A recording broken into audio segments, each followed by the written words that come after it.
It was 6:15 a.m. in downtown Chicago. The sky was still streaked with a pale gray-blue haze, the kind that made the city feel half awake. Nathan Cole pulled his hood tighter, zipped up his worn-out jacket, and strapped on a delivery bag that had seen better days. The brakes on his e-bike squeaked as he kicked off into the morning cold. Nobody noticed him, and that was the point. Nathan wasn't just any delivery guy. He was the only son of Douglas Cole, the CEO of Coltech, a tech logistics giant worth billions. But ever since he faked a bankruptcy to test his fiance's love and watched her vanish within 48 hours, he'd lost trust in everything money touched. Smiles felt fake, hugs suspicious, compliments hollow. So, Nathan disappeared from his own life.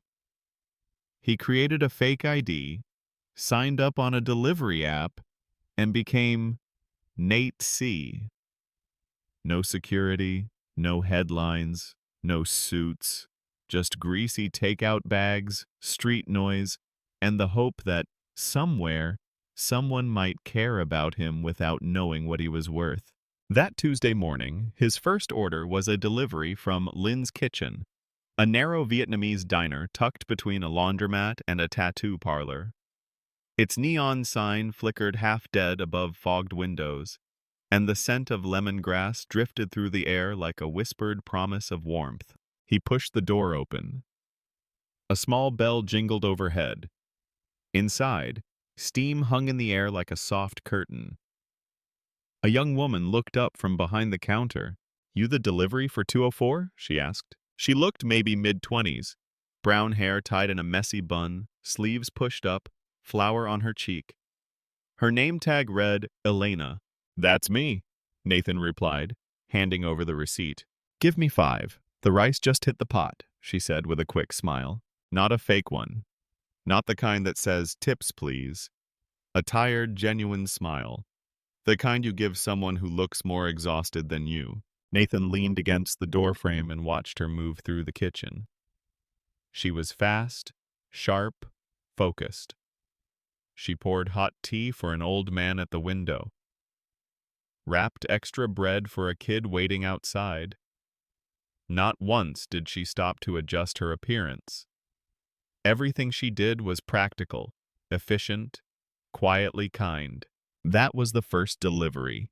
It wouldn't be the last. He began shifting his delivery routes just to swing by that little diner.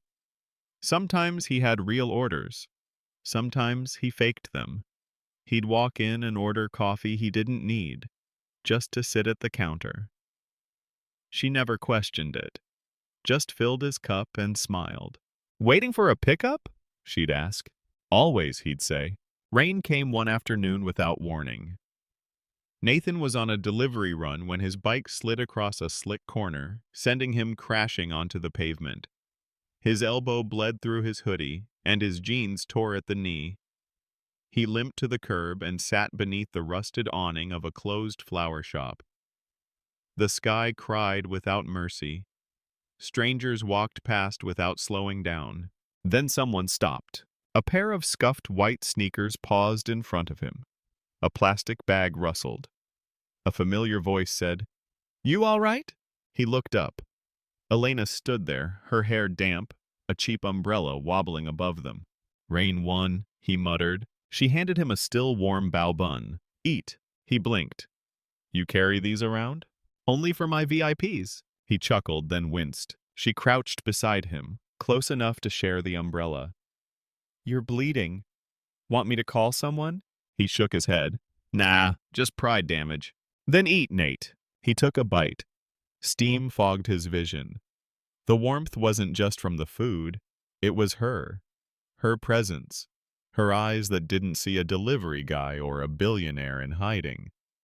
Just a man in the rain. And a moment worth staying for. From then on, something shifted. Their conversations grew longer. Sometimes she'd slide him a small bowl of soup without a word. Other times they'd sit outside after her shift, sharing dumplings in silence. No flirting, no games, just comfort and honesty. Nathan found himself looking forward to those moments more than he'd ever looked forward to board meetings or red carpet galas.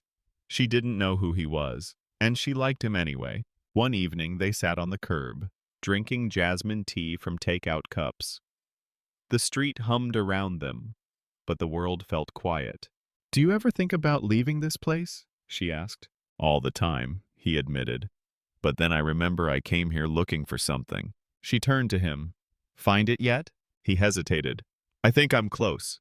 She didn't press, just nodded, as if she too was searching for something undefined. That night, as he biked home through the dim streets, Nathan realized he was in trouble.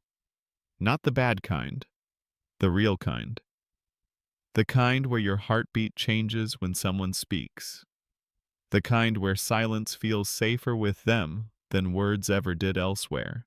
But he also knew the truth was catching up to him. His father had called earlier that week. The company needed him back. His mother wasn't well. Board pressure was building. He'd have to leave soon. And when he did, everything with Elena might disappear. Still, he told himself, not yet. One more day, one more cup of tea, one more smile. Because with her, for the first time in a long time, he felt like someone worth loving. Not for his last name, but for who he was beneath the hoodie. Nathan didn't mean to fall for her. It wasn't part of the plan. The plan was simple. Go undercover, observe people, test the sincerity of kindness, maybe make peace with the world.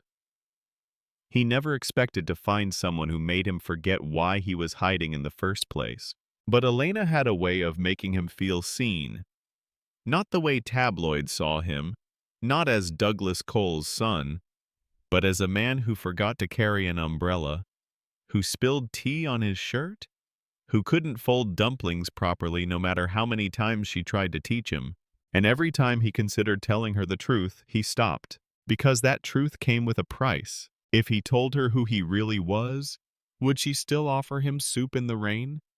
Would she still sit beside him on the sidewalk, talking about her day and giggling at nothing? Or would everything change, the way it had before? Nathan kept showing up at the diner. Sometimes she'd already have something waiting for him. "Didn't order anything," he'd say. "I know," she'd reply, "but you look hungry." She always seemed to know. When he was tired, when he was distracted, when he needed silence more than words. And he, in turn, started learning her tells. The tiny crease above her brow when she was worried. The way her fingers twitched when she was holding back emotion. The way her voice softened when she spoke about her aunt. One night, Elena mentioned something that caught him off guard. "They're raising rent again," she said, tying her apron behind her back. "We might not make it through the winter." Nathan blinked. "Can't you talk to the landlord?" She snorted. "He doesn't talk, he demands." "Your aunt doesn't want to relocate?" "She wants to keep the kitchen. Says it's the only place that feels like home." And suddenly Nathan felt like he was suffocating. Because he could help.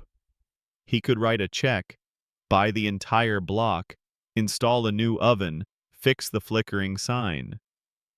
But if he did that now, as Nate, what would that make him? A liar who thought he could fix everything with money. Again. So instead he nodded. "I hope it works out." That night, Nathan barely slept. The conflict churned in his chest. Part of him wanted to tell her everything, to lift the mask and finally be honest. But the fear was louder. Fear of ruining something that felt so rare. And then life stepped in. His phone rang at 4 a.m. A private number. He answered without thinking. "Nathan," a familiar voice said. His father. "Your mother's in the hospital. It's time to come home." The next 36 hours were a blur. A flight, a press release, a board meeting, flashbulbs, hospital corridors, suit and tie, silence. The boy in the hoodie disappeared. Nathan Cole was back. He stayed away for 3 weeks. Longer than he meant to. Longer than he wanted.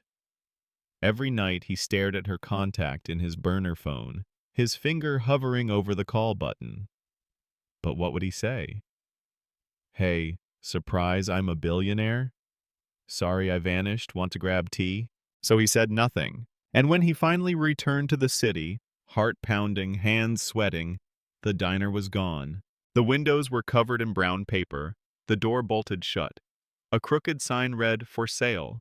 Nathan stood there for a full minute, stunned. The cold wind cut through his jacket, but he didn't feel it.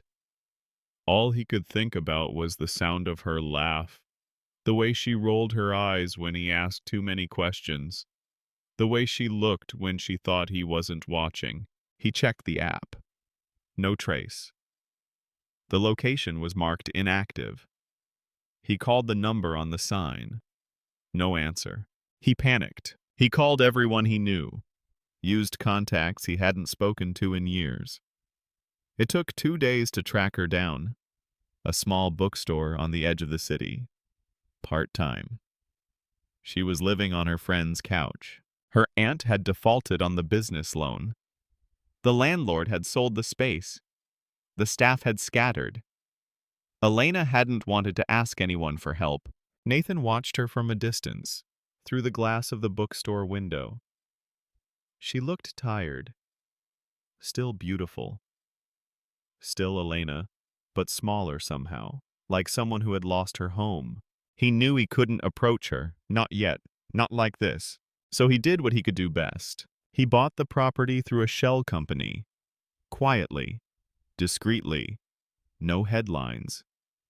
Then he hired contractors to renovate the diner. New kitchen, restored exterior, same layout. He contacted the old staff and offered generous salaries to return. And then he wrote a letter. It wasn't signed, just typed, folded, and slipped into an envelope left at the bookstore. Every kind act echoes. Yours changed someone's life. Let's start again. Same place, same food. One difference, you own half this time. He didn't know if she would come, but he hoped. Sunday morning arrived quietly, the way meaningful days often do, without fanfare, without warning. Nathan stood outside the newly renovated diner just after sunrise, watching the light filter through the glass windows that once held nothing but dust and old memories. It looked the same, almost eerily so. The same carved wooden sign above the door. The same countertop, buffed to a shine. The same tea jars neatly labeled behind the counter. Only this time the lights were warm. The kitchen worked. And it was waiting for her. Elena. He didn't know if she'd come. She hadn't replied to the letter. She hadn't called. But she hadn't disappeared either. She was still working at the bookstore. Still in the city. Still, hopefully, holding on to a small piece of the place that had once been her world. At exactly 9:02 a.m., the front door creaked open. Nathan looked up and froze. She stood in the doorway wearing the same faded green coat, hair tied loosely, a canvas tote bag slung over her shoulder. She held the letter in her hand, eyes scanning the space slowly, like someone unsure if they were dreaming. Her gaze landed on him. Behind the counter, in a crisp shirt, sleeves rolled up, nervously wiping down an already clean surface. She didn't speak. Neither did he. Not yet. Elena stepped inside, the soft click of her boots echoing in the stillness. She turned in a slow circle, taking it all in. The layout, the lighting, the smell of herbs in the air. A small smile pulled at the corner of her lips. "It's the same," she said finally. "Even the crooked napkin holder." Nathan exhaled. "You noticed that?" "I notice everything," she said. "Especially lies." His smile faltered. "I deserved that." She walked closer. "So, who are you really?" He straightened. No more hiding. "My name is Nathan Cole," he said. "Son of Douglas Cole, CEO in training of Cole Tech. The guy who lied to you. The guy who couldn't figure out how to fold dumplings and thought pretending to be poor was a smart way to learn about love. A beat. And also," he added, voice softer, "the guy who misses jasmine tea on the curb. The guy who waited every day for you to smile first. The guy who was terrified you'd never come through that door again." Elena blinked. The letter in her hand trembled slightly. "You watched me lose everything," she whispered, "and didn't say a word. I was scared of ruining something real. But it wasn't real, she said, voice tight. You weren't real. I was, he said. Not the background, not the name, but me. Every conversation, every joke, every dumpling I failed miserably to fold, that was all me. She looked down. For a moment he thought she might walk out again. Instead, she set the letter on the counter, turned, and pulled a menu from the shelf. Tell me, she said, flipping through it. You didn't touch my faux recipe. I didn't even try, he replied. I know better. Good, she said, finally smiling. A pause. Why did you write that I own half, she asked. Because you do, he said. This place only exists because of you, because of the kindness you showed a stranger, because you made the city feel like home to someone who's lived in penthouses but never felt grounded. And I don't want to just hand it to you like some gift. I want to build it with you. Properly, this time. Elena was quiet again. Then she walked behind the counter, opened a drawer, pulled out 2 mismatched teacups, and set them on the counter. Then let's start properly, she said. You pour. I'll judge your brewing skills. Nathan grinned, walking over to the hot water dispenser. If I pass, do I get to stay? She smirked. We'll see. They sat at the counter, just like before. But everything was different. The air felt full, but no longer heavy. The silence wasn't awkward. It was warm, like steeped tea, patient and fragrant. Hours passed, customers came and went. Old staff arrived and laughed at how little Nathan understood the point-of-sale system. Elena rolled her eyes and sent him to clean tables instead. He obeyed, gladly. It was the kind of day that didn't need headlines. No press, no hashtags, no billionaire falls for waitress clickbait. Just a girl, a boy, a rebuilt diner, and a life that no longer needed disguises.